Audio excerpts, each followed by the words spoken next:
COVID disebabkan oleh SARS-CoV-2. Yang muncul pertama kali namanya keluarga beta. Kalau kamu cek data saya yang lama, pernyataan saya, keluarga beta. Kemudian dari beta muncul keluarga gamma. Saya masih ingat tuh, dulu ada varian 640 yang pernah terdeteksi di Jogja, di mana segala macam itu. Keluarga gamma ini nggak ngetop. Dulu kira-kira cuma sebulan 2 bulan pernah heboh, terus hilang. Nah, beta itu ngetop nggak? Beta lumayan juga kali ya. Beta dari awal, dari yang muncul pertama kali yang disebut sebagai penyebab COVID itu yang keluarga beta itu. Beta corona sebenarnya lengkapnya namanya. Oke. Nah, kemudian muncul gamma, sebentar hilang. Bahkan gamma nggak tercatat menimbulkan gelombang COVID. Gamma nggak menimbulkan gelombang COVID. Oke. Nah, kemudian muncul alpha. Kalau kamu pernah dengar Afrika Selatan, Brazil, varian Inggris itu alpha. Oke.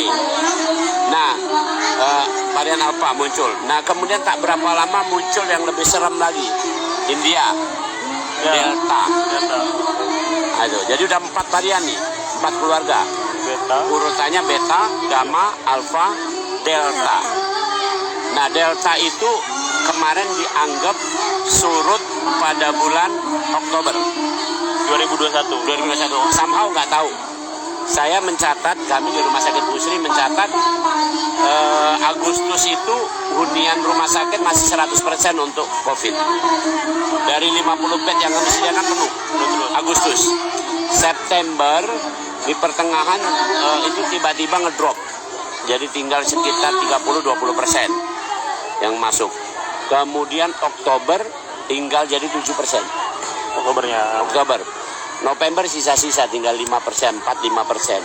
Desember nggak ada lagi.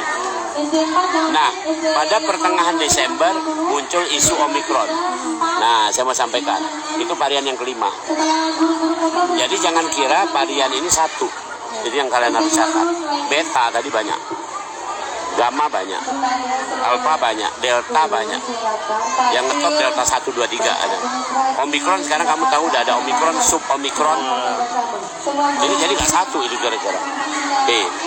Nah, sekarang yang sedang ngetop ini dalam terminologi ilmu infeksi, sesuatu yang sedang trending, sama lah bahasa kitanya viral, maka sesuatu itu akan menjadi dominan di sini. Ada orang nanya sama saya gini, Prof, apakah beta sama gamma, alpha dan delta udah nggak ada lagi? Masih ada, tapi dia kalah tren sama Omikron. Kalah tren ini karena apa, Liu? Kalah tren karena dia kena di orang-orang ini, atau hidup di orang-orang ini, ya, atau orang ini menjadi reservoir, menjadi sumber penularan.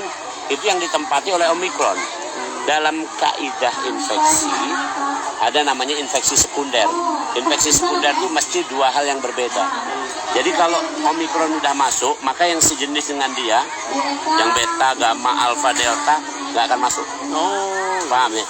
Yang bisa masuk adalah selain virus. Contohnya kena kena Omikron, juga kena misalnya tipes, kena faringitis, radang ini karena streptococcus, ya, karena bakteri. Nah, itu yang mungkin terjadi. Tapi kalau dia dari virus ini terus masuk ke virus varian, misalnya virusnya variannya dua langsung muncul, nggak terjadi. Saya nggak tahu, somehow ini yang Maha Kuasa kayaknya udah hadir. Kamu tuh kalau nginfeksi mbok ya satu-satu. Nah itu, jadi Omikron tadi sampai di situ lagi. Nah, dari 5 varian ini yang agak unik dan secara molekuler, secara keilmuan yang saya dalami, Omikron. Kenapa unik? Uniknya lebih dari 30 titik mutasi terjadi pada Omikron. Pada Delta cuma 3 tempat, 3 titik. Nih, bentangan segini, ini bentangan segini. Ini yang bervariasi itu gen pada S. Gen S spike, saya pernah cerita itu. Gen S ini yang variasi. Kalau gen lain, gen N, gen RD, RP atau nuklease itu nggak bervariasi, tapi yang bervariasi gen S. Nah, gen S ini ya bervariasi. Contoh pada waktu alfa itu mutasinya cuma satu. Bisa jadi satu gamma juga satu. Delta udah 3. Ini Omikron lebih dari 30. 30, wow. Artinya Pak? Artinya, mohon maaf ini agak sedikit kalau nyinggung. Saya udah baca laporannya dari awal juga saya udah tahu papernya. Mutasi pada virus corona ini, satu titik itu minimal 2 pekan terjadinya. Kalau 30 kamu perkirakan aja. 60 pekan dong. 60 pekan. Berarti intinya cikal bakal Omikron bisa dideteksi sudah tahun lalu dong. Oh, gitu. Logikanya begitu. Itu minimal ya. Atau yang kedua, ada sesuatu yang memicu mutasi begitu masifnya. Jadi kalau orang curiga bahwa ini suatu rekayasa ya bisa. Bukan rekayasa virusnya ya, tapi rekayasa perubahan wajah dari virus itu. Paling mudah ini kan paling nggak stabil virusnya. Nah itu kalau mau diomong agak ini. Nah yang kedua uniknya, tapi kita nggak usah khawatir. Makin banyak mutasi, pakai logika aja. Logika kalian tadi masuk, nggak perlu kalian sampai jadi ahlinya, tapi kalian masuk logika. Kalau kamu lah menghandle satu urusan dengan 10 urusan, fokus mana kira-kira? Satu urusan. Satu ya. Satu urusan. Jadi karena mutasinya 30-an lebih, maka dampak dia tidak seberat delta. Nah, itu penjelasannya. Maka ditulis dalam paper-paper itu kan, it is merely mild than delta. Mild than delta. Ini kira-kira lebih ringan banget dibanding delta. Maka sampai Boris Johnson, Perdana Menteri Inggris mengatakan, naiklah Omikron, nggak jadi masalah, kami tetap menyatakan ini berakhir. Silakan nggak usah pakai masker, silakan nggak usah pakai surat, silakan berkumpul karena tidak ada penambahan kasus di rumah sakit. Dan ini mohon maaf juga Pak Jokowi sudah mencatatnya. Kemarin pernyataan beliau itu. Oke. Ingat ya, bahwa ada. ini naik tapi jangan khawatir, terus tak perlu ke rumah sakit kan pernyataan beliau. Cukup dirawat sendiri dan segala Di rumah macamnya saja. karena ini ringan.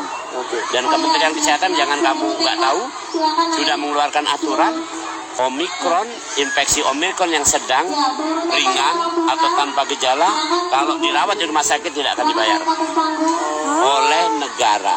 Kalau dulu ingat Iya. Delta, baru curiga Delta, rawat rumah Itu dibayar. sakit Dibayar. dibayar. BPJS. Maka kami rumah sakit kaki dulu, paham? Itu uniknya Omikron. Nah, Omikron ini awal muncul pada orang-orang yang sudah satu kena HIV, kedua orang yang sudah vaksin. Jadi ini wajar saja. Cuman jangan salah, saya mohon maaf sering pernyataan petugas dalam hal ini petugas pemerintah itu salah kaprah. Apa itu? Mari kita galakkan vaksin, booster segala macam. Walaupun bisa kena Omikron, kan melunturkan pernyataannya sendiri. Omikron itu memang kemungkinan diduga menurunkan efektivitas vaksin. Oke. Tapi tidak sampai kepada grade yaitu menghilangkan proteksi vaksin terhadap gejala berat dan arah kematian. Jadi dengan Mengucapkan. yang sudah divaksin dia akan lebih Misalnya kena Omikron, tetap tidak akan berat dan mohon maaf tidak mengarah kepada kematian. Jadi seperti itu. Artinya simpulannya vaksin masih tetap suatu hal yang berguna. wajib. Oke. Jadi, nah ini pernyataan pemerintah sendiri kan, petugas saya itu kan yang salah tadi ngomong. Iya. Walaupun sudah divaksin masih bisa kena Omikron. Ya orang terus nanya, kalau gitu ngapain Apa divaksin? divaksin? Iya benar. Salah ngomong, apalagi wartawan kalau nulis ya sudah.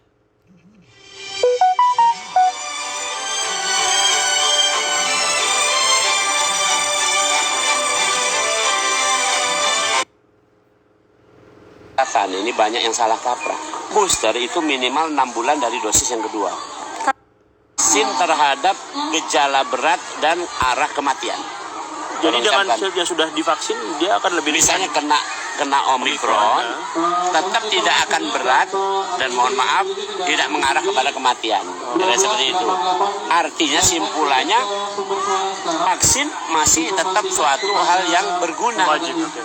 Oke. Jadi, nah ini pernyataan pemerintah sendiri kan, petugas saya itu kan yang salah tadi ngomong. Iya. Walaupun sudah divaksin masih bisa kena Omikron. Ya orang terus nanya, kalau gitu ngapain Apa divaksin? divaksin? Iya benar. Salah ngomong, apalagi wartawan kalau nulis ya sudah. Ya sudah. tambah iya. Nah itu Tapi tetap perlu berarti ya, booster pun perlu ya. Prof? Booster itu perlu, kebetulan aku bukan asal ngomong kan, aku udah duluan di booster kan. Cuman jadi catatan, ini banyak yang salah kaprah. Booster itu minimal 6 bulan dari dosis yang kedua. Kalau sudah lewat, Prof, itu gimana? Lebih bagus, saya 8 bulan. Oh, 6 sampai 9 bulan sebenarnya. Ya. Gitu. Berarti memang harus ada jedahnya, intervalnya ya? Iya, jadi kan ada orang, saya lihat tuh, ada orang konsultasi.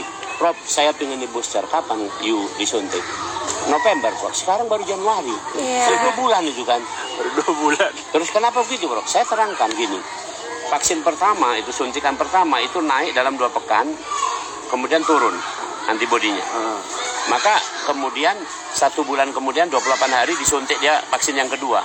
Itu naik tinggi. Dan itu akan turun setelah 6 bulan. Oh. Itu dalilnya. Pada waktu naik itu masih kerjaan yang vaksin yang kedua. Ya.